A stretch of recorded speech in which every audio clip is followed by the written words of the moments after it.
बस मृत्यु लोक में जन्म लेने के बाद मां के गर्भ में पड़े थे, दोनों मुष्टिकाएं बंद थी, अंदर गर्भ में प्रतिज्ञा करी गई, मुझे गर्भ से बाहर निकाल दो, मैं भजन करूंगा, भजन करूंगा, भजन करूंगा। जैसे ही निकला मैं तो भोजन करूंगा, भोजन करूंगा, भोजन करूंगा। खाने में लग गया, केवल रोटी खाता तो चल जाता, लोगों का धन भी खा गया, प्लाट भी खा गया, जमीन खा गया, सब कुछ खा गया, झूठी कसम खा गया, झूठी कसम खा गया, सब खा गया, सब खाया, ब्याज का पैसा भी खा गया। बस हम प्याज नहीं खाते, दुनिया का सब खा गया, बस यही नहीं खाया। 4 लोगों में बैठकर कहा हम ये नहीं खाएंगे, हम वो नहीं। तो तूने किसी का धन तो नहीं खाया, किसी की निंदा तो नहीं करी, किसी के साथ छल तो नहीं करा। शिव महापुराण बड़ी विपरीत पुराण है, इस शिव पुराण को समझना जरूरी है। शंकर भगवान की कथा कहती है, मेरी आराधना करने वाला, मेरा भजन करने वाला, छल नहीं चाहिए, छल से विहीन हो जाओ, छल के विहीन होइए। 1 रुपया भी अगर दूंगा तो मैं दूंगा, उस 1 रुपये को भी तू अगर आनंद के साथ पाएगा तो ये मेरा विश्वास करता है कि तुझे कहीं जाने की जरूरत नहीं, मेरा कृष्ण राम तेरे पास आएगा। कहां जाना है तुझको? कहीं नहीं जाना, मेरा राम, मेरा कृष्ण, मेरा शिव भगवान तुम्हारे पास आएगा। लोग कहते हैं हम भगवान को ढूंढते हैं, कोई पूछे भगवान आपको ढूंढता है, परमात्मा ढूंढेगा आपको। आपकी भक्ति के बल को बढ़ा लो, बस स्मरण को बढ़ा लो बस। और जब भक्ति का बल बढ़ता है, भक्ति का जब बल बढ़ता है तो आप रूप एक आनंद की अनुभूति होने लगती है, आनंद की अनुभूति अपने आप होने लगे। आप बढ़ाओ,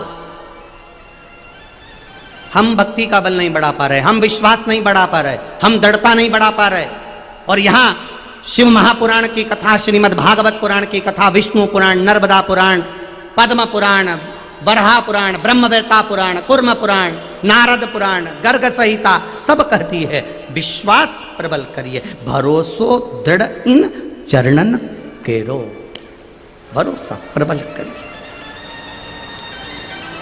महाराज मिट्टी का दिया, कल आदरणीय मुखिया जी कल दीप का वर्णन कर रहे थे, बड़ा सुंदर उन्होंने व्याख्यान वर्णन करा, बहुत साध हुआ, बहुत बहुत प्रणाम महाराज जी, बहुत सुंदर वर्णन कर रहे थे।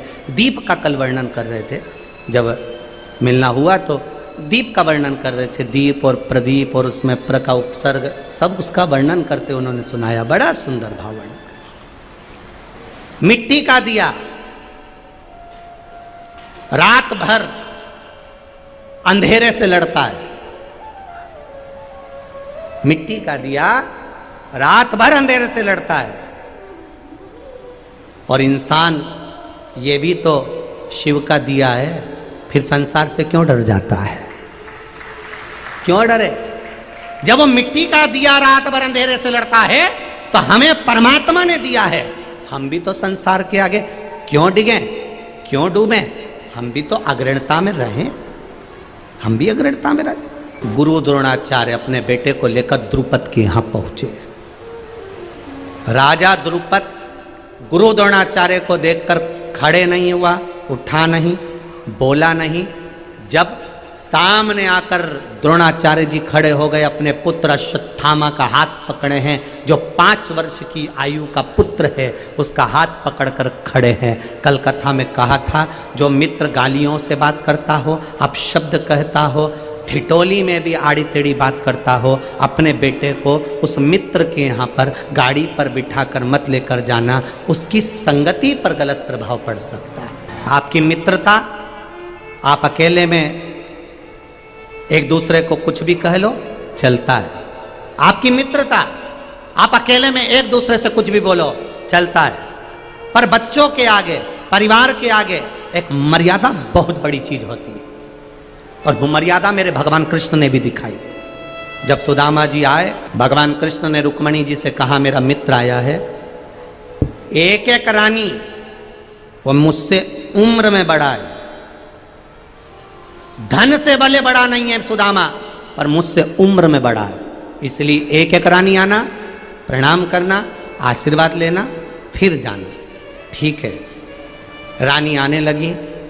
कितनी थी भगवान कृष्ण की? बोलो बोलो, जम के बोलो। 16,108।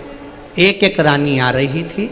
सुदामा जी, उनको तो मालूम भी नहीं था कि इतनी सारी है, नहीं तो थोक में बुला लेते कि एक एक दर्जन आ जाओ, परंतु उनको मालूम नहीं था। वो तो सहज बैठे थे सिंहासन पर, कृष्ण बाजू में बैठे थे भगवान कृष्ण, और एक एक रानी आ रही थी। सुदामा जी बड़े खुश हुए। अखंड सौभाग्यवती भव। दूसरी आ गई, अखंड सौभाग्यवती भव। तुम गिनते जाना हो बरहानपुर वालों, लाइन से गिनना। तीसरी आ गई, अखंड सौभाग्यवती भव। चौथी आ गई, अखंड सौभाग्यवती भव। पांचवी आ गई, अखंड सौभाग्यवती भव। छठी, अखंड सौभाग्यवती भव। सातवीं, अखंड सौभाग्यवती भव। अखंड सौभाग्यवती भव। गिनती तुमसे पूछूंगा बाद में, कौन सी है? आठवीं, अखंड सौभाग्यवती भव। अखंड सौभाग्यवती भव। अखंड सौभाग्यवती भव। अखंड सौभाग्यवती भव। अखंड सौभाग्यवती भव। अखंड सौभाग्यवती भव। अखंड सौभाग्यवती भव। कितनी हो गई हैं? चलो 11, 13, 15। ठीक है, अब 15 बार तुम चालू हो। बोलते जाओ जरा, बोलो, जम के बोलो। दोनों हाथ उठा के बोलना ऐसे, अखंड सौभाग्यवती। 2, 3, 4, जम के बोलो। 5, 6, 7, 8, 9, 10, 11, 12, 13। बोलो तो, अखंड सौभाग्यवती। 15। अब हाथ कैसे हैं तुम्हारे?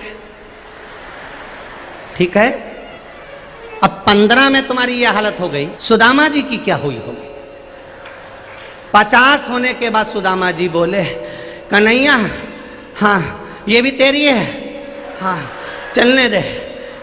अब सुदामा जी बोल रहे, भाव भाव भाव भाव भाव भाव भाव भाव। 60-70 होने के बाद, कन्हैया ये भी तेरी है, हाँ चलने दे। हो हो हो हो हो। और 50-60 निकली। इतने में सुदामा जी बोले, कन्हैया एक काम कर, मुझे मेरे घर छोड़िया, तेरे हाथ छोड़ू। इन पूरी को आशीर्वाद दे दिया। कितनी है? कन्हैया बोले 16,108। सुदामा जी चक्कर खा के नीचे गिर गए। मुझे मेरे घर छोड़िया, नहीं तो मेरी पत्नी को अखंड सौभाग्यवती का आशीर्वाद देना पड़ेगा। इतने में कन्हैया गले लगाकर बोले, रे सुदामा, अभी तो तेरी बहुएं आ रही हैं, इसके बाद इनके बच्चे आएंगे। सुदामा जी ने कहा 16,108 वो भी आएंगे। कन्हैया बोले 16,108 नहीं रे, एक एक रानी के 11-11, 1,77,186। नीचे उठते से ही बोले सुदामा जी, द्वारका काय की है? बरहानपुर जिला है। काय की है? ऐसा लगता है कहीं का खंडवा जिला, सीहोर जिला, ऐसा कई बड़ा जिला है। इतने सारे बच्चे। भगवान बोले, अलग से सेना की जरूरत नहीं पड़ती है, घर के इतने इकट्ठे हो गए, घर के इकट्ठे हो गए। इसलिए एक नया नियम शासन ने लाया है। पहले आर्मी की नौकरी लंबे समय के लिए होती थी, अब कुछ समय के लिए ज्वाइनिंग दी जा रही है। सूचना मिली होगी ना? कारण एक एक को शस्त्र चलाना सिखा दो, एक एक को लड़ना, बॉर्डर पर खड़े रहना सिखा दो, जिससे बच्चा बच्चा राम का और भारत माँ के काम का हो जाए। ये सनातन धर्म को बचाने का एक आनंद सुख है, एक आनंदता है। ये एक रस तत्व है हमारे जीवन। मेरा एक निवेदन संपूर्ण भारत के एक एक व्यक्ति से है, चाहे वो किसी भी एग्जाम में बैठ रहा हो, कंपटीशन एग्जाम में बैठ रहा हो, चाहे वो राजनीति के एग्जाम में बैठ रहा हो, चाहे वो धर्म आदि के एग्जाम में बैठ रहा हो, उनसे निवेदन है अपनी जिंदगी की शुरुआत देवादिदेव महादेव के दरवाजे से करना, हार नहीं हो।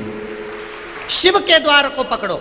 जो शंकर का द्वार पकड़ लेता है, शिव की चौखट पकड़ लेता है, वो जीवन में अपने आप सुख पा जाता है। भगवान का द्वार छोड़कर जो गलत राह का द्वार पकड़ लेता है, फिर एक दिन वो 25 रुपए के लोटे में भराकर हरिद्वार चले जाता है।